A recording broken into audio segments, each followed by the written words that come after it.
Ma mère me raconte toujours que lorsqu'elle était enceinte de moi, elle mangeait du pain et de l'huile. Et je peux affirmer que cet héritage est encore très ancré en moi.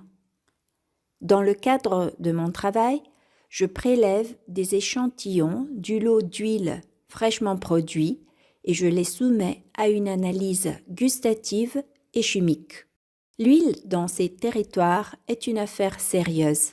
Pardonnez-nous d'insister. À San Pietro aussi, vous trouverez de l'huile de la plus haute qualité et nous regrettons seulement de ne pas pouvoir vous la faire goûter dans une vidéo. En arrivant dans ce village, ainsi que dans ces hameaux, vous aurez l'impression d'être dans un lieu touristique qui fuit le chaos côtier au profit d'une vacance tranquille à 2 pas de la mer. Pourtant, si vous regardez un peu au-delà des apparences, en visitant par exemple l'église paroissiale, vous trouverez un superbe exemple de baroque ligure et des murs anciens datant du XVIe siècle. Ces murs vous raconteront l'histoire millénaire de la première église chrétienne de ces vallées. Dans ces régions, vous entendrez également bien d'autres histoires, comme celle-ci. Il y avait un homme de la région dont le frère était curé.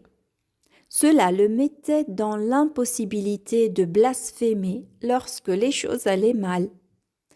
Pour résoudre le problème, il payait donc quelqu'un d'autre pour blasphémer à sa place.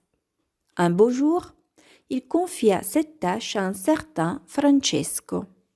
Il lui donna des consignes et lui tendit un gros sac en lui disant que lorsqu'il l'aurait rempli de blasphèmes, il pourrait arrêter.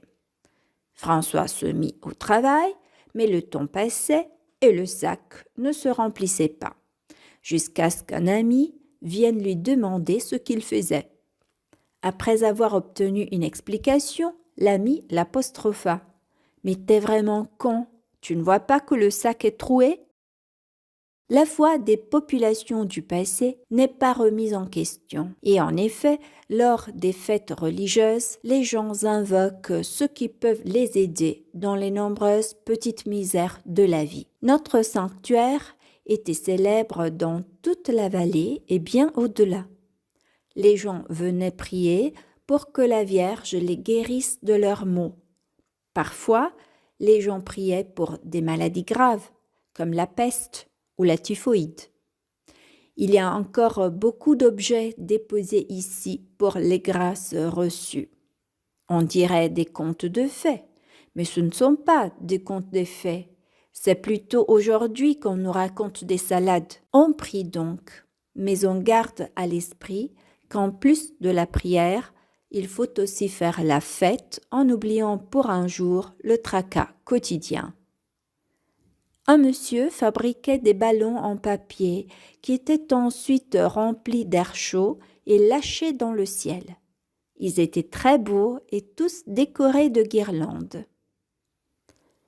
Le sens de l'avenir dans cette vallée est perceptible dans les nombreuses maisons restaurées par des étrangers, mais aussi dans une philosophie poursuivie avec ténacité. Cette place, avec ses arbres, est dédiée aux droits de l'homme, et en particulier aux femmes qui se sont distinguées en matière de droits de l'homme, comme les mères de la place de Mai, dont l'une est venue à l'inauguration. Nous avons également voulu rappeler 2 femmes partisanes de San Pietro.